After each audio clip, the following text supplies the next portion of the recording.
A few days ago, I did a piece and I said that more cases are going to be coming for Diddy.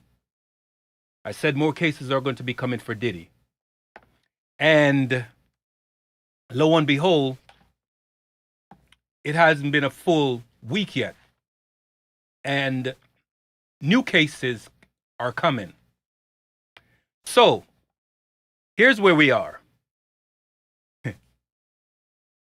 I said that when new charges are going to be filed, because the one that I spoke about before was a cover by, I did a reaction to Law and Crime's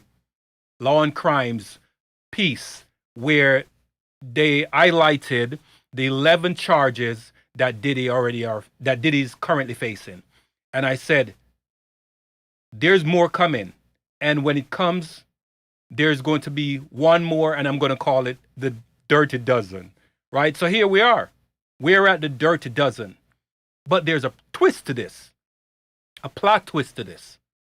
Over 120 people have called in, because a Houston attorney said that there is people that are saying that Diddy assaulted them. And it has been going on for many years. So, without further ado, I'll roll the clip and you guys can pay attention and I'll chime in as we go forward, right? But this is a doozy.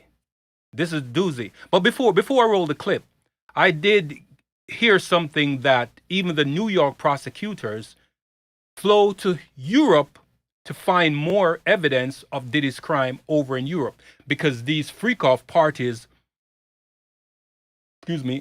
was being held many places in America, in Europe, and they're going to find all the evidence. Diddy's done. And his consorts and the way the entertainment industry have been run for all these years is done. We have Harvey Weinstein that faced the fire, Jeffrey Epstein that faced the fire, and now we have Diddy, and they're going after more than just Diddy. They are shaking, weak in their knees right now. They're wondering, what have I done? Trying to cover their tracks. But without further ado, let's roll it. We're at the dirty dozen plus. The dirty dozen plus. All right, so let's roll that clip.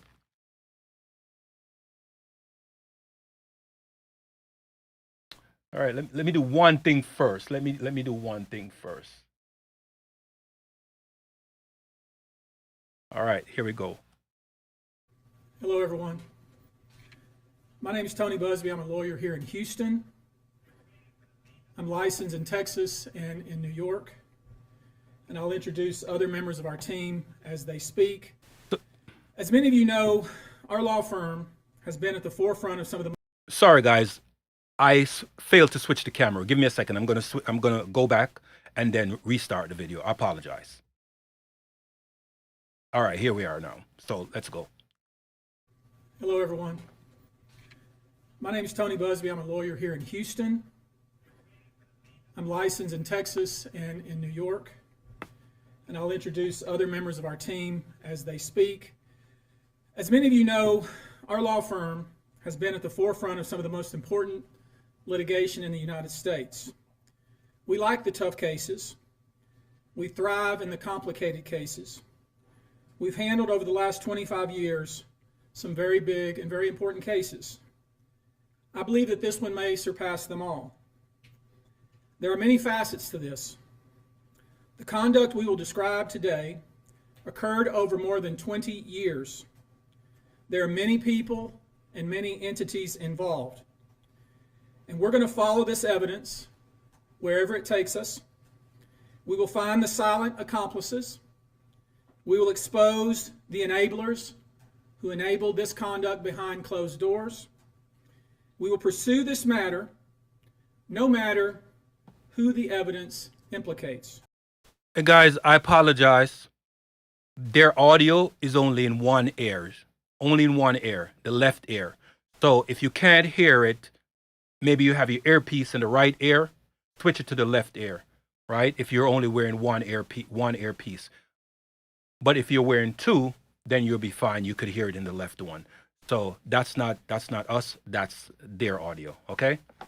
So let's go. These brave victims who have stepped forward deserve nothing less. The biggest secret in the entertainment industry that really wasn't a secret at all has finally been revealed to the world. The wall of silence has now been broken, and victims are coming forward. Our team has had at this point more than 3,285 individuals contact us with people claiming to have been victimized by Sean Combs. After vetting, we now represent 120 individuals who intend to bring civil claims in civil court against Sean Diddy Combs, as well as claims against many other individuals and entities that we will name as defendants as we file these individual cases.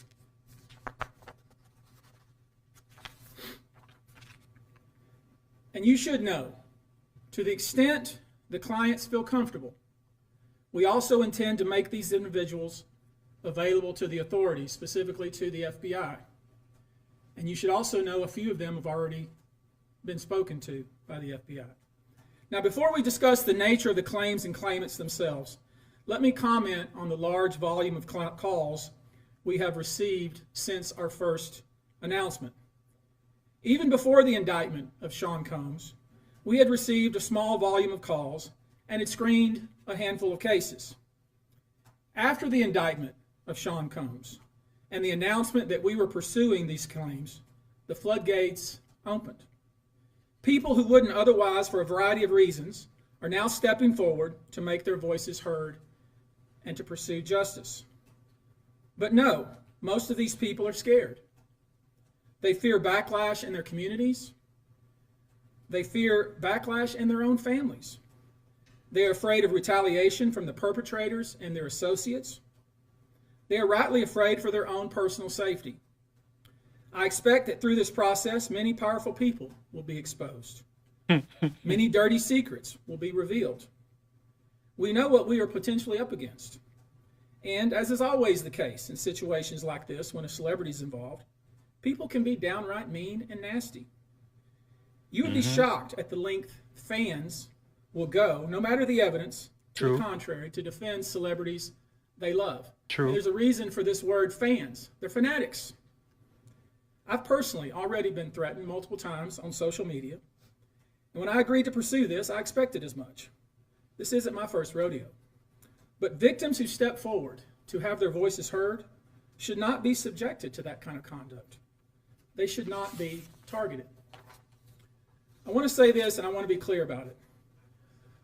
Although we are vetting each call as stringently as we can, I always start with a mindset that I believe victims. I believe victims because I understand the tremendous courage it takes to step forward. So if you're watching this, please hear me. If you're out there and you have been victimized, you are not alone. There is a great strength in numbers. You can seek redress. You can obtain justice. We can help you, and we will help you. That being said, as stated, we are vetting every call that we receive. We have had to turn away some. For each, we ask for corroboration. For each, we ask for the identity of witnesses. We also have collected pictures, videos, texts. We check venues, we check dates. We want to corroborate that the claims being made have legitimacy and merit. We have on staff now a former detective from the Major Offenders Unit of Houston Police Department who is helping us vet each claim. We're using our common sense. We're being stringent because, as I said, These are not easy cases. They're very tough. The process is hard, and in some cases, the process is very lengthy. These cases are hard to prove. Many times it's the victim's word against the alleged perpetrator. Each of these victims will no doubt be publicly attacked by the alleged perpetrators, and in some cases, the general public. The feckless and cowardly keyboard warriors love to attack. We know what we're up against. We did not enter this fray blindly. I wish it was my last such fray. I wish this type of behavior wasn't so pervasive. But it is what it is, so we will press on. As I said, our law firms have been retained by 120 individuals at this point to pursue cases in civil court against Sean Diddy Combs. You should know, in this group, it is evenly divided between males and females. There are 60 males and 60 females. Equal opportunities. Equal opportunities. Equal opportunist. Right? Equal opportunist. Who have joined us to pursue these claims as plaintiffs. In this group, 62% identify as African American, 30% are white, and the remainder are Hispanic or Asian. The victims are from more than 25 states. The majority are from California, New York, Georgia, and Florida. I don't want to focus on the ages of these victims. When we talk about the ages of the victims when the conduct occurred, it's shocking. Our youngest victim at the time of the occurrence was 9 years old. We have an individual who was 14 years old. Guys, listen. Ladies and gents, listen. 9 years old, 14 years old, that's crazy. Their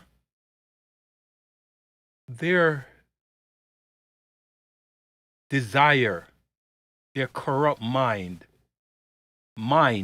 I should say, knows no bounds.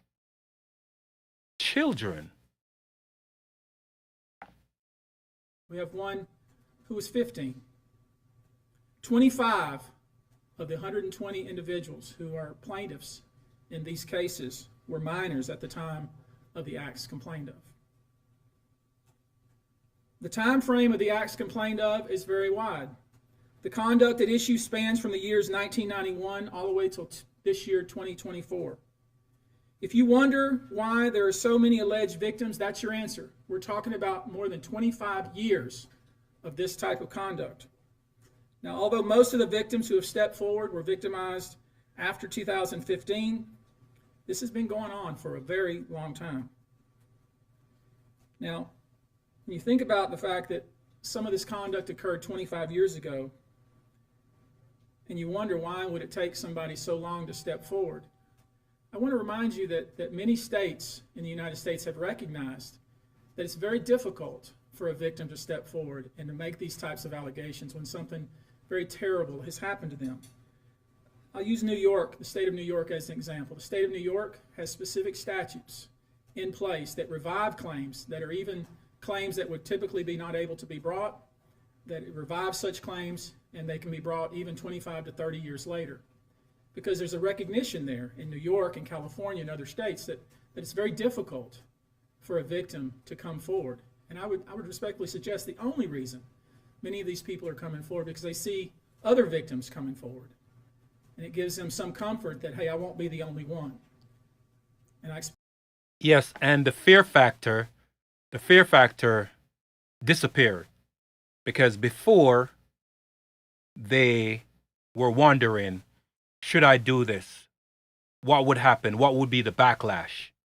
But after the first lawsuit was filed, and they saw that, wow, there could be something here.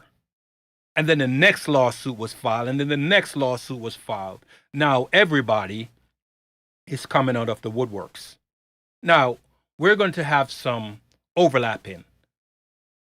A whole bunch of people are going to be saying that Diddy did it.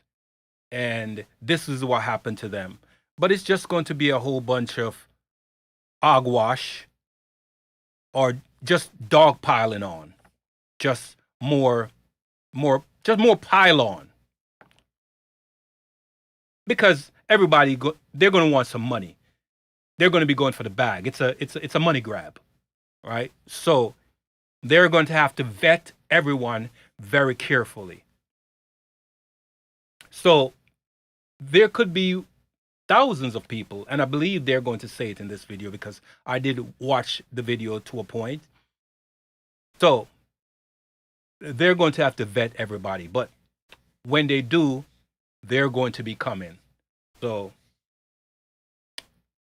hey, let's roll more the clip. victims will come forward. You know, there's an old saying. It says, "A lie has great speed, but truth has endurance." It takes time. The acts complained of in these cases that we're going to file occurred primarily in New York, either Manhattan or the Hamptons, or occurred in California, primarily in Los Angeles, or in Florida, primarily in Miami. Most of these events and incidents occurred at parties, typically after parties, or album release parties, New Year's Eve parties, 4th of July parties, something they called a puppy party, the all-white party, although several of these events occurred.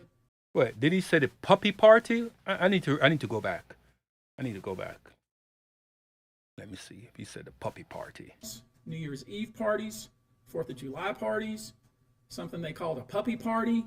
Oh, the he did all-white say. party, although several of these events occurred at auditions. Many times, especially young people wanting to break into the industry, were coerced into this type of conduct in the promise of being made a star, or in the promise of having Sean Combs listen to their tape or even let them read for Sean Combs.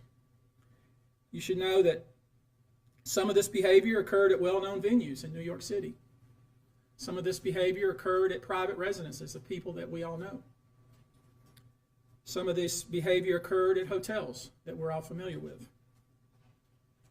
You should know that more than 55% of the victims filed reported this conduct Wow. to either the authorities, that is the police, or to hospitals. And no one did anything. 55% of those 120 people reported, and no one did anything. Maybe they thought they were going to be laughed at, made a mockery of, and so they keep their mouth shut, or they got some hush money. Wow. We're in the process of collecting with our team assistants, medical records, reports that were made to the authorities, and I've already said that some of the individuals in this group did in fact talk to the FBI. You should know that several of the individuals. The FBI, Federal Bureau of Investigation. No wonder why some have been saying that Diddy works for the feds.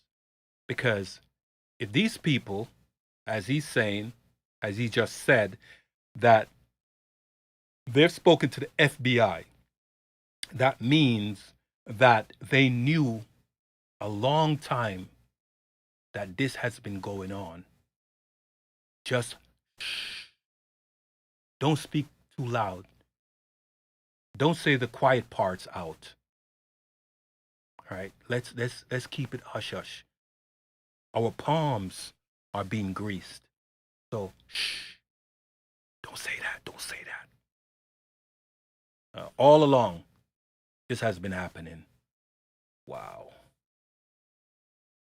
Individuals, and when I say several, I mean many, who did in fact seek medical treatment, were drug tested, and drugs were found in their system, weird drugs that you probably never heard of. One in particular that continues. Xylazine. I bet he's going to say xylazine, because that's a tranquilizer. I believe that's a horse tranquilizer. but let's listen. I haven't really listened up to this point, but let's listen. Let's see if I'm right. Used to pop up is a drug called xylazine, or Ah, trank, see, see, which, based on see. our I knew research, I was right. is known as a horse tranquilizer.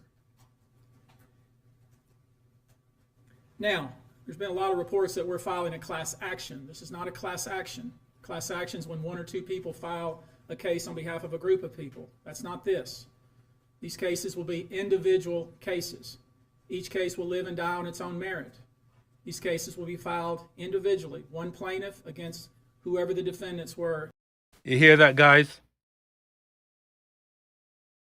It's not going to be a class action lawsuit where some people don't know what a class action lawsuit is. By now, most people know what a class action lawsuit is when a whole bunch of people pile in and they file one lawsuit that covers everybody and what everybody has experienced in that one lawsuit, and they'll cover all the different acts or deeds that was done to each individual, but it still would be under that individual lawsuit. But the way they are doing it, it's kind of like a hybrid in a sense. Everybody's coming in, but then they're going to take those lawsuits and then parse them out based on the place where that victim was living at the time and file the cases in those geographic areas, those cities, those states. And so now we're going to go from the 11, 12, what I call the dirty dozen, which this one is the dirty dozen. Now we're going to go in the dozens, the muddy dozens, the muddy dozens. So let me say that now. So I say that first. It's going to go from the dirty dozens to the muddy dozens, right? So when I hope that they actually cover the case. They actually no. Let me say it this way: make it public and don't try it behind closed doors so we all can see it. Because I've been following this for a while now, and I would love to. I shouldn't say love, but like to be able to produce more content, more feedback, and release more as the trial goes on. I'm just hoping that they actually make it public. And I do believe some people are going to settle out of court, but they may not. Maybe the attorneys will not, rightfully so. If the victim wants to settle, the client wants to settle out of court, the attorney has to present it to their client. They can't withhold that information. So, with that being said, if they are not intending to settle out of court and they want to go for a trial, then I'm hoping that they actually make the trial public so we can cover it. And it's going to be a whole lot of us covering this case, because this is a gem for content creators, for the news cycle. It is this is what content this is what make content really grow, right? But let me not overtalk. Let's continue playing. Involved in the case. Each case may be filed in one venue like California, another case may be filed in New York. One case may sue just Sean Combs, but multiple other people. One case may sue a range of people. Mm-hmm. I would expect most, though, to be filed, as I said, in New York and Los Angeles. I'm sorry, guys, but the entertainment industry is done. It's done. The way it has been ran is done. The music and possibly the movies, right? Film and music. It's done. All those people, if they're taken down, whew, it's going to be a doozy, a field day. Now, I know this. Many of you came here thinking or hoping or perhaps believing that I may start naming names. Well, that day will come, but it won't be today. The day will come when we will name names other than Sean Combs, and there's a lot of names. It's a long list already. And of course, I already know who some of these individuals are, but because of the nature of this case, we're going to make damn sure that we're right before we do that. But the names that we're going to name, assuming that our investigators confirm and corroborate what we've been told, are names that will shock you. These are individual cases. There are indeed other perpetrators involved. They will be revealed when that particular individual case is ready to be filed. They already know who they are. Mm-hmm. And I'm talking here about not just the cowardly but complicit bystanders. That is, those people that we know watched this behavior occur and did nothing. Yes. I'm wondering if, like the old bodyguards that Puffy had over the years, Diddy had over the years, they're going to be in some hot waters too. Naming like people like Gene Deal, right? And some of his other handlers, people that were complicit. I think they're going to go after them as well. So here we go. I'm talking about the people that participated, Mm-hmm. encouraged it, egged it on. Mm-hmm. They know who they are. I call them the facilitators of foul play, willing participants in vile conduct. As we identify them, each will be part of this case as defendants. These defendants will not only include individuals, but would also include corporate entities who ultimately profited off of this culture and behavior. I'm looking at banks, pharmaceutical companies, hotels. We know that many of these individuals were paid cash. We know that many of these individuals involved, whether they were the ones being assaulted and abused, or they're witnessing other people being assaulted and abused and then paid and threatened and told to leave. Typically paid 10 grand in cash and told to leave. And then They're going after the financial industries as well, the banks. They're not playing. This guy and the rest of his colleagues that's by his side right now, they are going to drain the swamp. That's their intention. It's to drain the swamp. Wow, this is going to be huge. This might go on for years. threatened as they were leaving. So in addition to Sean Combs, you should know the defendants in these cases we're going to file will include anyone, of course, who engaged in the assault or exploitation, anyone who participated in such in any way, anyone who encouraged or facilitated this conduct, anyone who was in the room and watched it happen but made no effort to stop it, any venue or venue owner who was aware of what was going on but failed to stop it, Wow. any individual or entity who knew about the conduct and benefited from it but did nothing to report it or stop it, and any individual or entity who covered it up or helped cover it up. These people who know who they are should just come forward now. I would imagine, as we speak here, there are a myriad of people who are very nervous. You can't hide skeletons in the closet forever. I would expect there are many people out there right now who are desperately searching their memories as they delete their texts and data. Now, although these are, in fact, individual cases, there is a common theme, an MO, if you will. Typically, the victim is lured into a situation where he or she is given a drink. Typically, that drink, reported by these victims, is apparently laced with something.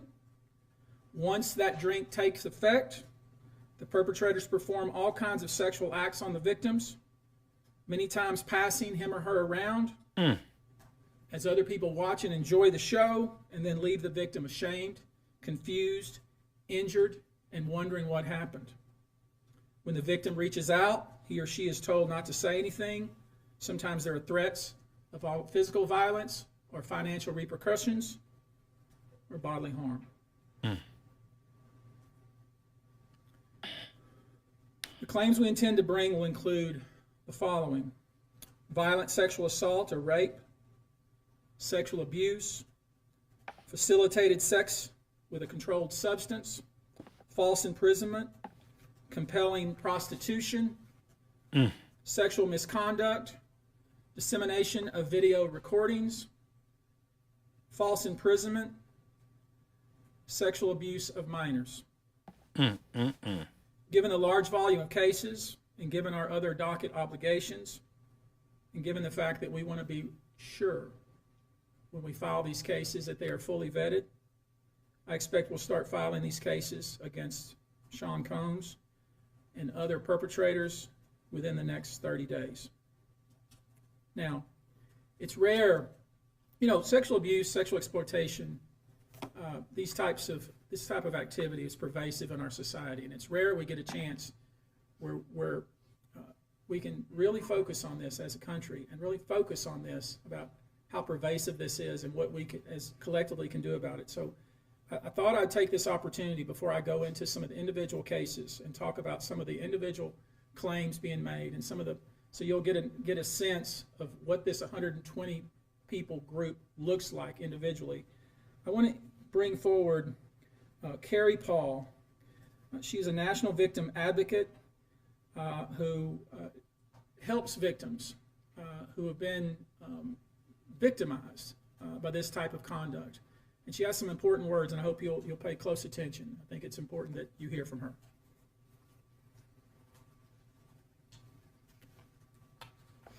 Hello. Yeah, let's hear what she has to say.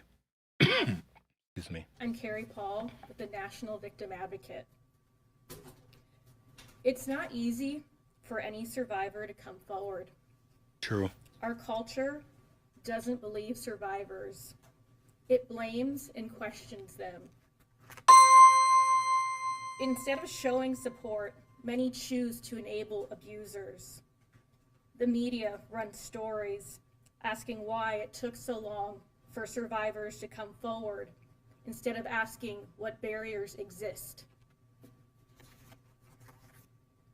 We also don't equip law enforcement with the ability to handle sexual assault crimes.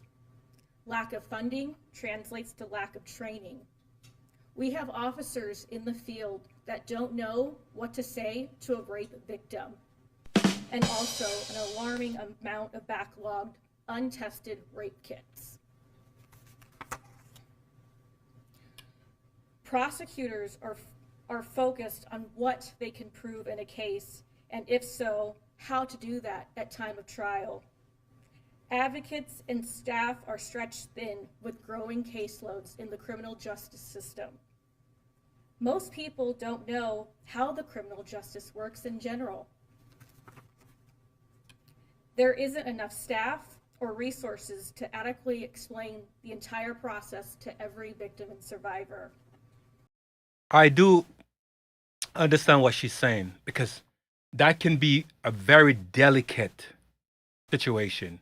Because when somebody's going through a traumatic experience and they're trying to explain it, when it just happened, they're choked up, they're flustered, they don't know their left from their right side. And then now, what if they try to complain or try to speak out about it and they were shut down? And then many years passes by, and now they have to search their memory for that information. But one thing is true, is that when a person is telling the truth and you ask them, they don't have to embellish. They're going to speak it the way they experience it, as if it just happened yesterday. They're going to speak it. And sometimes you can look at them while they're explaining, and you can see the tears in their eyes. They're not forming fake tears.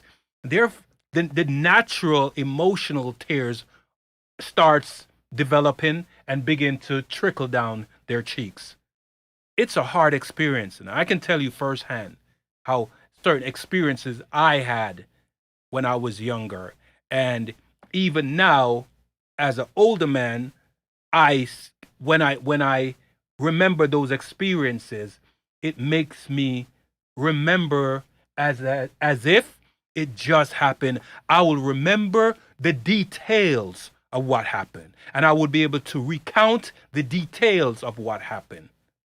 And this is something that could have happened 40, 30 years ago, and I still remember it just as if it happened yesterday. So, victims want to tell their stories. It might not be that difficult to get the information. It's just going to be difficult to prove because it has been so long.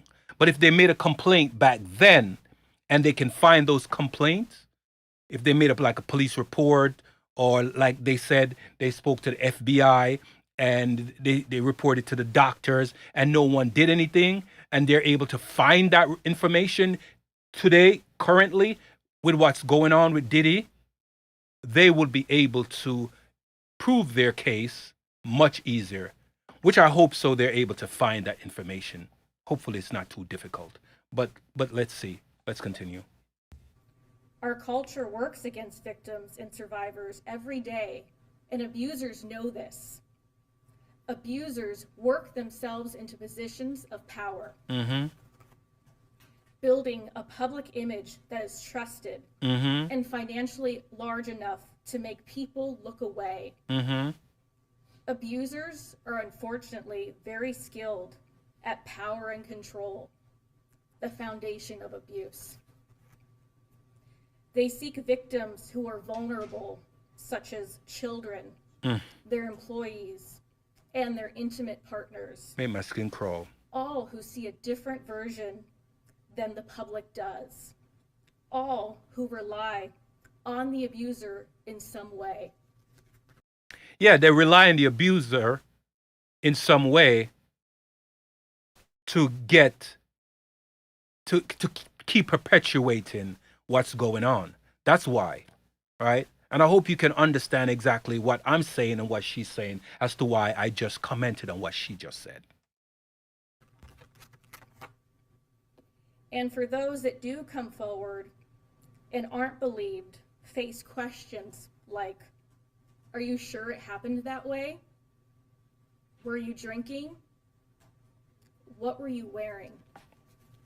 And sometimes it's the victims, the past victims themselves, that turn out to be the perpetuators of this victimization on new people, right? They will help to recruit new people for the victimizer.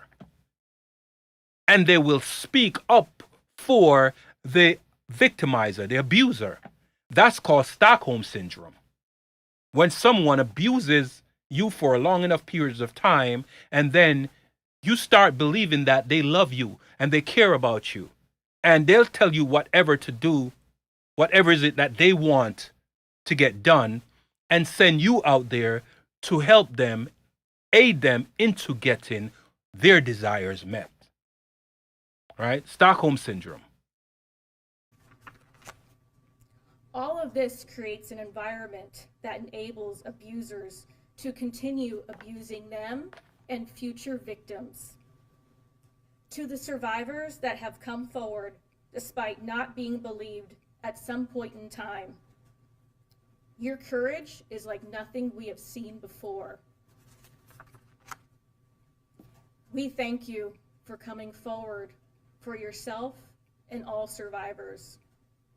And lastly, I want all survivors that are watching this to know we believe you and we support you. Thank you.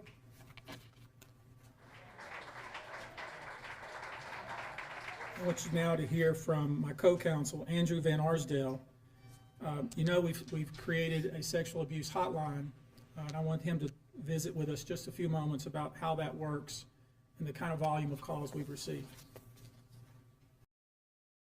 Do you know the amount of people that are going to be calling that line? Just think of it. The amount of people that will be calling that line. Some people will just be calling it to say, hey, this happened to me too. Like the Me Too movement. During the Me Too movement, everybody was like, "Hey, this happened to me too. Me too. Me too." Right? And this is like the Me Too movement. So with that number that's set up, it is going to be consistently busy. Consistently busy.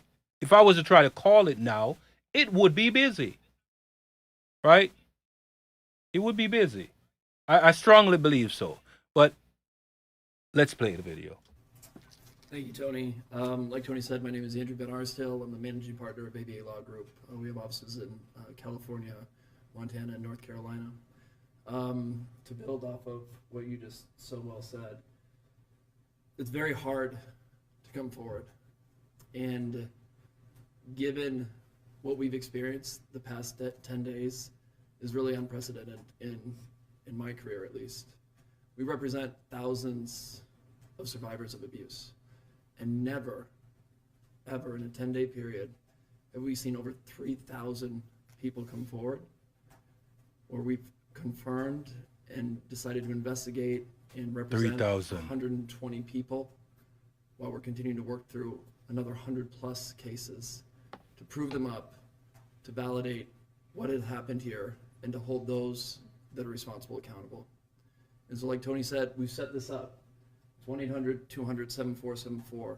I have a team of people standing by literally.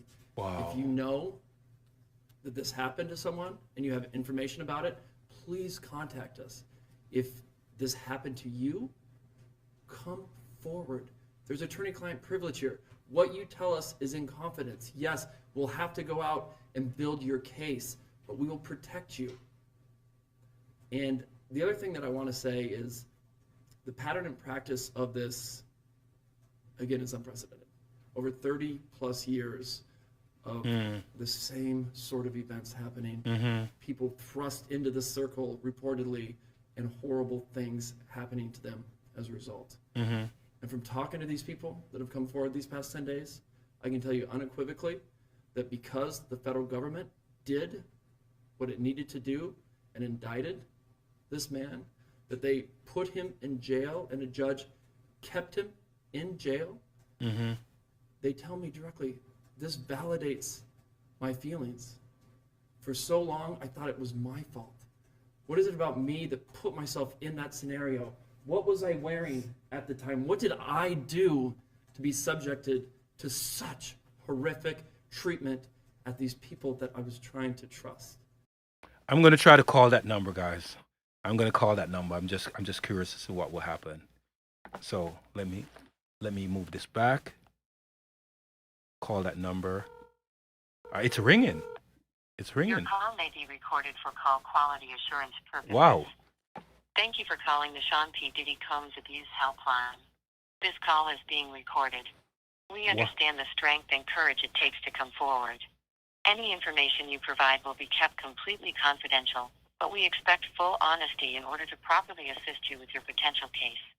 By staying on the line, you agree to provide accurate information to the best of your knowledge under penalty of perjury. Please hold for the next available representative. Wow. I want to see what's going to happen. I want to see what's going to happen.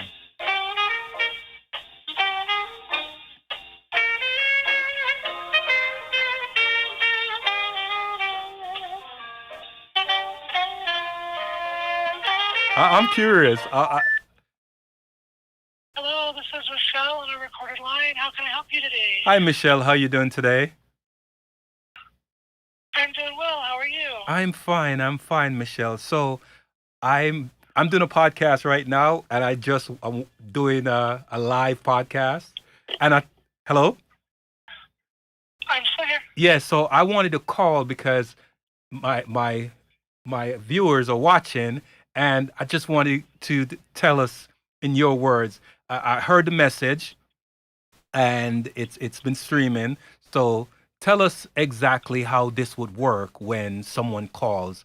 What information? Maybe you can tell what information you ask. And I know because I've experienced these kind of situations that happened to me, similar situation when I was younger. So tell us give us a little feedback. I'm sorry, sir, but I cannot give consent to you recording me on the air. Oh, I'm so sorry. I'm so sorry. I understand. I understand that is. Well, thank you for that. I just wanted to see what it would be like to speak to someone about it. But you guys are doing a good job. I appreciate you, and tell the team thank you and keep up the good work. Absolutely. Sorry I can't give you more information at this time, but I hope you have a wonderful rest of your day. All right, sounds good. Sounds good. All right, Bye-bye. bye bye. All right, guys, there it goes. I was hoping that she would have actually said something, but I understand the privacy and how it could affect what they're doing. But I was just curious. I was just curious. Well, let's continue. What we know now, it was not your fault. You were victimized by a group of powerful people that operated for 30 plus years, taking advantage of their wealth and the power that they held within the music industry. So again, thank you to every single person that has come forward and contacted our office over the past 10 days. If you or someone you know suffered the same sort of treatment, please contact us at the number behind me and we will help you. Thank you. I think it speaks to how important this issue is in the United States and frankly internationally, that we have reputable people here that want to provide kind of information that I think victims need to hear, witnesses need to hear, the public needs to hear. Let me introduce to you now Olivia Rivers from the Texas Association Against. Hey guys, I don't really talk about this, but I remember when I was young, and as a boy, I was excited because an older woman was interested in me, and I here it is that an older woman is interested in me, and hey, she wants to do stuff with me, and I'm a kid, 8 years old, right? And she's twice my age, right? And it wasn't until for years I was like, man, this happened to me, and I'm like, I'm a man now. I guess maybe that's what I don't exactly remember what I was thinking in my head, but I remember the scenario exactly as it happened, as if it happened yesterday. I remember everything she did to me. I was 8, he was 16, and there was another person there too, same age as me, right? And I did not know what this was when I was young because I was a boy, and this attractive older woman was interested in me, right? And it was years later I realized I was assaulted. She took abuse. I was abused, and I think now, being older, that I was assaulted and I did not know. So their situation resonates with me because of what happened to me when I was 8. My mom found out. My mom found out, and yeah, I'll talk about this another time. But did I get an ass whipping once she found out? Because she said I should have told her what happened. But I was young. It felt good. I wanted more. And my mom gave me an ass whooping when she found out. So I don't want to get too much into that because it brings back memories, and it kind of made me feel cringy right now. But I'll continue. Sexual assault, and let her visit with you a few moments about these types of cases. Thank you. Good afternoon, everyone. My name is Q Olivia Rivers. I am just served my 6th year as the board chair for the Texas Association Against Sexual Assault. I'm also the CEO for the Bridge Over Troubled Waters, which is a local rape crisis center here in the Houston area. So thank you for being here as we address these heinous crimes. Sexual assault is not just a crime of violence against the body. It's an assault on the very essence of human dignity and safety. It shatters lives, it destroys confidence, and all too often, it leaves survivors feeling like they are voiceless, isolated, and vulnerable. The reality for many survivors is that coming forward to report their assault is one of the most difficult and daunting tasks that they will ever have to do. And for some, it may take days, months, or even years to speak up, if they ever do.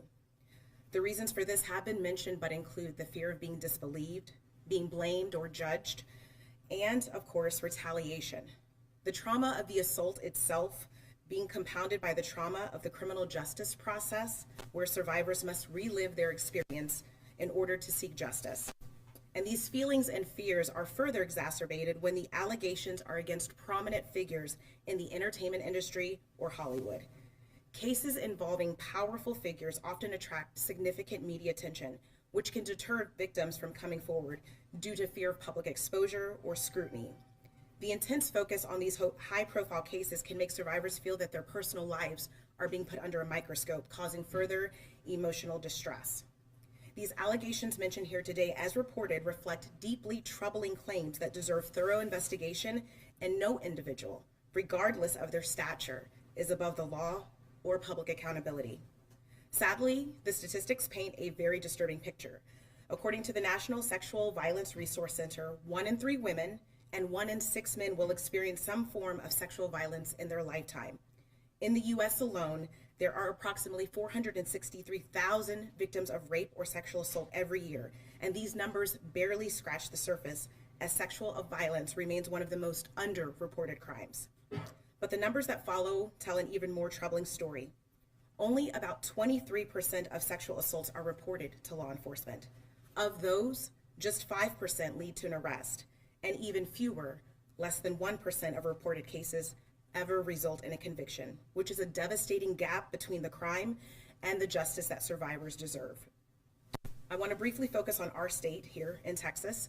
According to the Texas Association Against Sexual Assault, 6.3 million Texans, men and women, will experience some form of violence.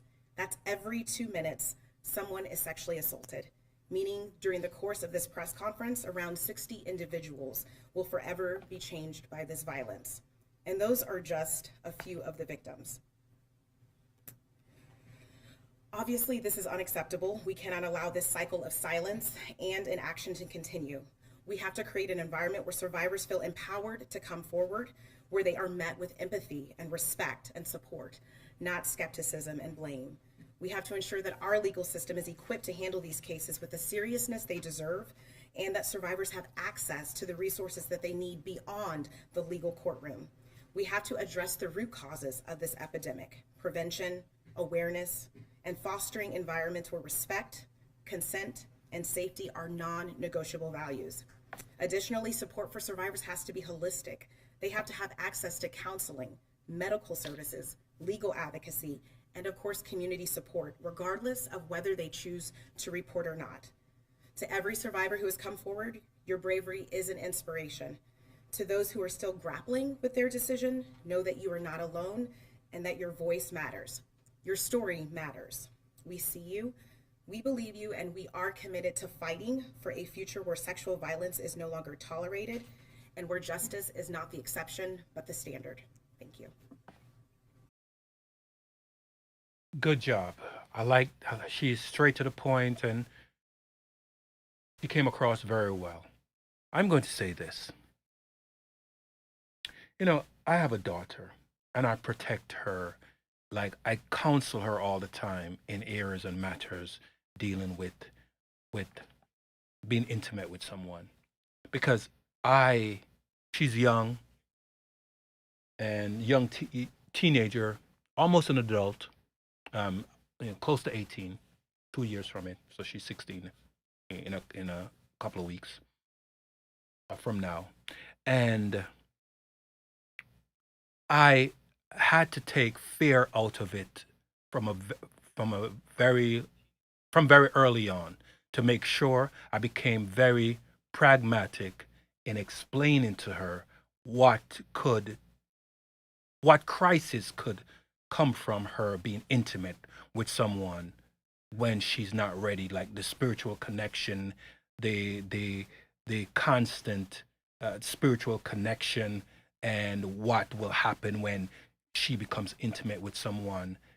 And so I'm a counselor. So she would come to me and talk to me about anything, and I would give her advice. But I can tell you this: when I hear her listen to music, and I said, "Hey, that type of music that you're listening to, it's going to make your mind start thinking a certain way. It's going to program you." And she was like, "No, father, no, father. I listen to it because I like the music." I said, "No, you only like the music because that's what your friends are listening to. And the music is what's coercing us into doing these deviant things because we listen to the music consistently. And the type of music that I listened to when I was younger was more so about love and romance. And then hip hop came in, and it was more about, in the early days, it was about uplifting the culture, learning, understanding what's going on. And then what happened? The music industry changed, right? Music industry changed. The type of music that started coming out was more about shoot 'em up, kill, robbing, jewelry, debauchery, all kind of stuff. And I tell her this. I said, "Hey, the music that you're listening to is changing who you are as a person. So stop listening to it." And she refuses to listen. But like every teenager, that's how we are when we're growing up. We think we know better than our parents, right? And if our parents, they have good cause, our parents will have good cause and alarm to make sure they try to steer us in the right direction. But out of us being stubborn young adults, we think we know best. But lucky enough for me, she starts realizing, and she call and she sent a text to me. She'll be in school and she sent a text to me. She's like, "Father, you're right. Everything leads back to the music industry. Everything leads back to the entertainment industry." And I said, "Yes, I've been trying to tell you this for a very long time. And I'm happy that you're becoming more aware," right? So, you know, what's going on right now, a lot of eyes are opening up. And I hope this is helping parents to be able to guide their children in the right direction to make sure their children don't go down the wrong path. Right? So with that being said, let's continue.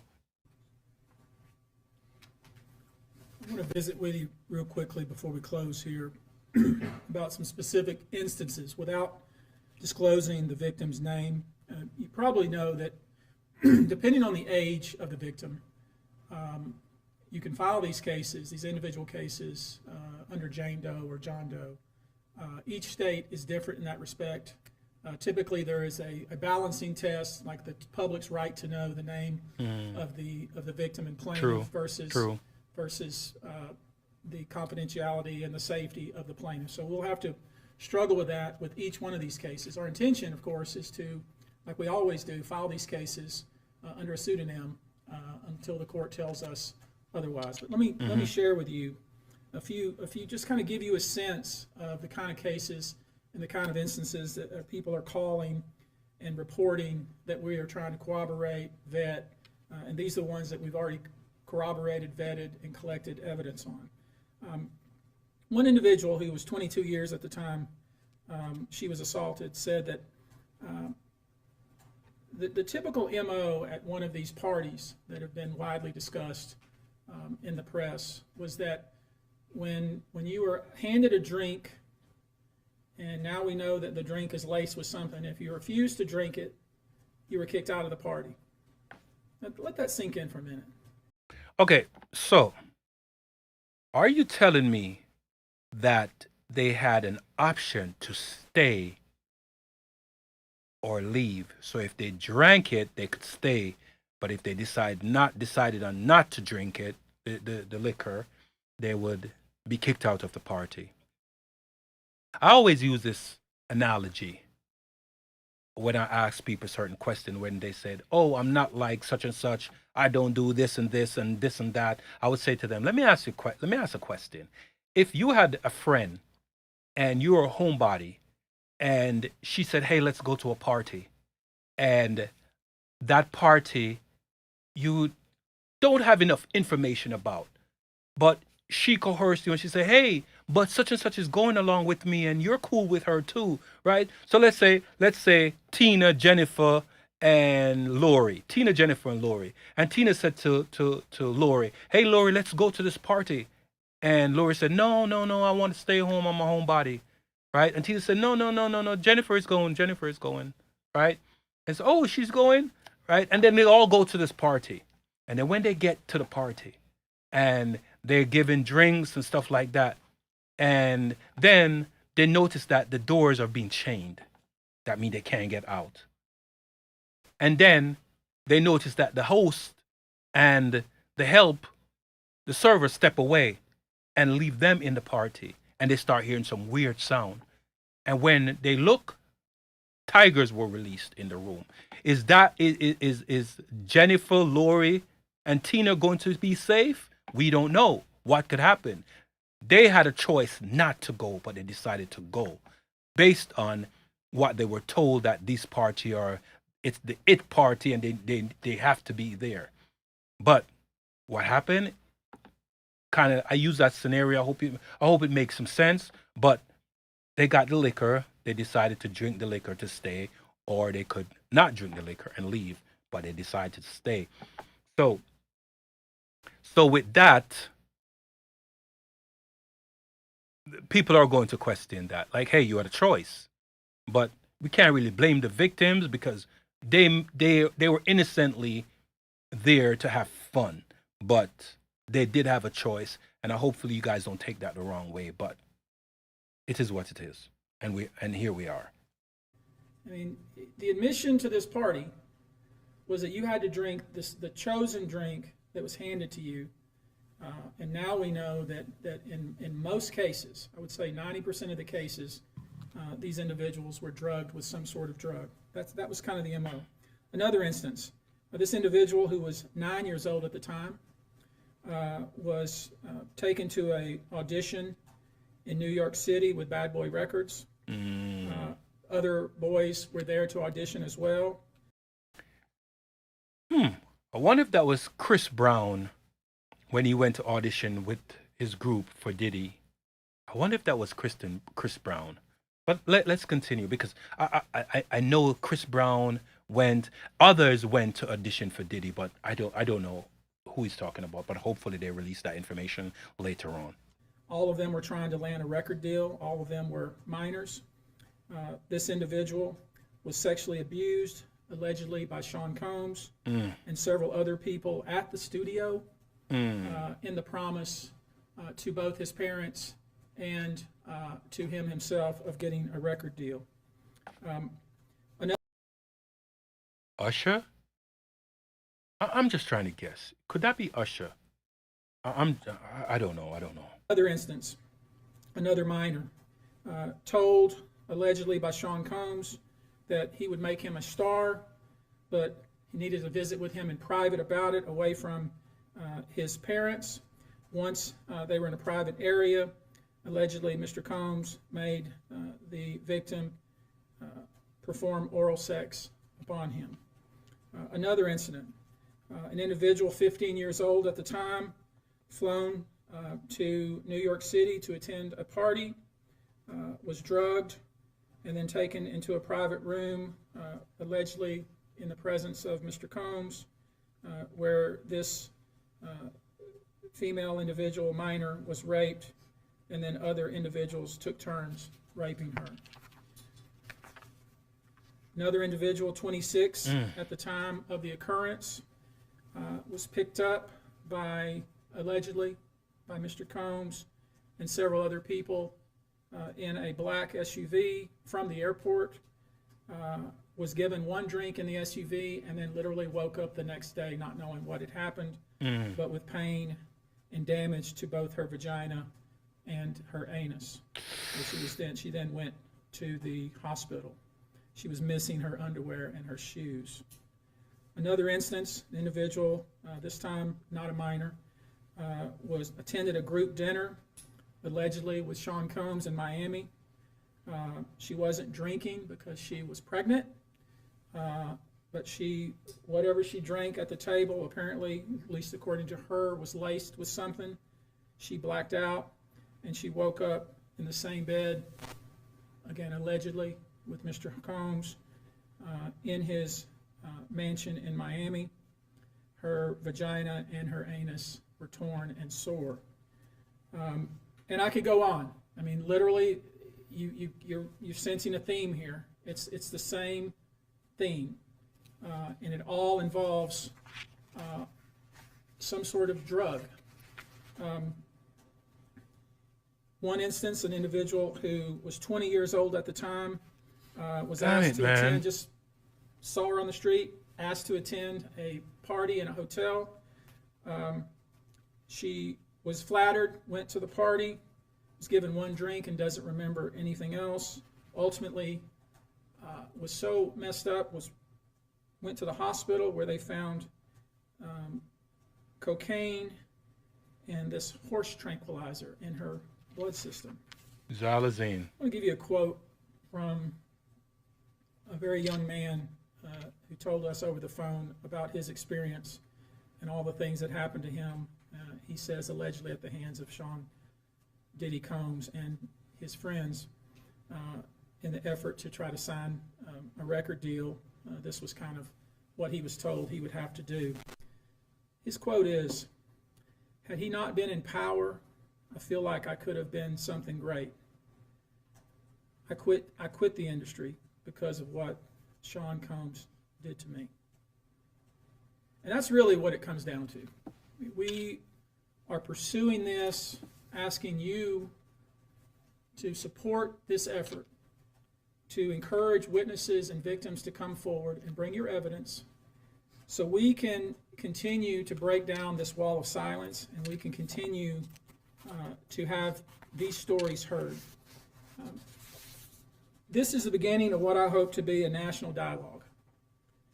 This type of sexual assault, sexual abuse, and sexual exploitation should never happen in the United States or anywhere else. This should have never been allowed to go on for so long. This conduct has created a mass of individuals who are injured, scared, and scarred. If you are one of those individuals, we ask you to reach out. If not to us, to someone you trust.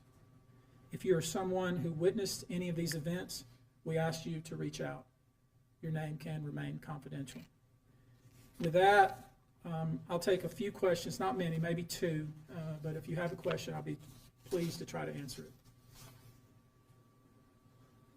Perfect. How many minors are making accusations in total, and are the feds aware of the allegations of minors in the case? I don't know what the feds are aware of, okay, but I do know it's 25 out of this 120. But I will say this to that point. We welcome the FBI or any authority who wants to come to us, and we're going to make that available to these victims because I think that's important. My suspicion is, based on talking with these folks, is that the FBI is just not aware of these people. The FBI has talked to some of these folks, and I'm going to try to encourage the victims to in fact talk to the FBI because I think they have some very important things to say. Tony, were all of the children auditioning because they were musicians, or were any of them kids of employees or anything like that?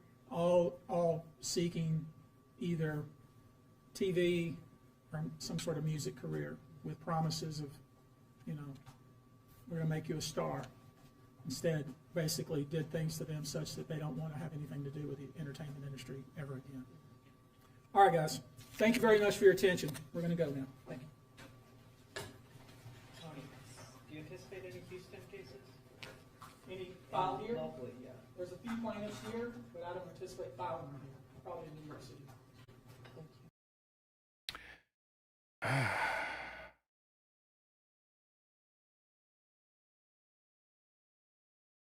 All right, guys, sorry. All right, guys, there it is. That was a press conference And this is deep, man. This is deep. This is deep, man. It's over. It's over for a lot of people. And I'm just happy that this is coming out now, because for a lot of young people, they they essentially would be sacrificed to this kind of behavior.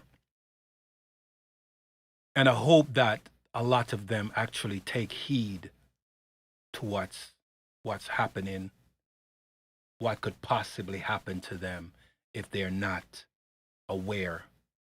They have to be careful. It's important for them to be careful all the time. And guys, with that being said, thank you and see you on the next one. Man, crazy, right? Crazy. One thing I have to say, remember, question everything, because if you don't, you could fall for anything, right? Think and say. Let's talk about it. Have a good day. See you.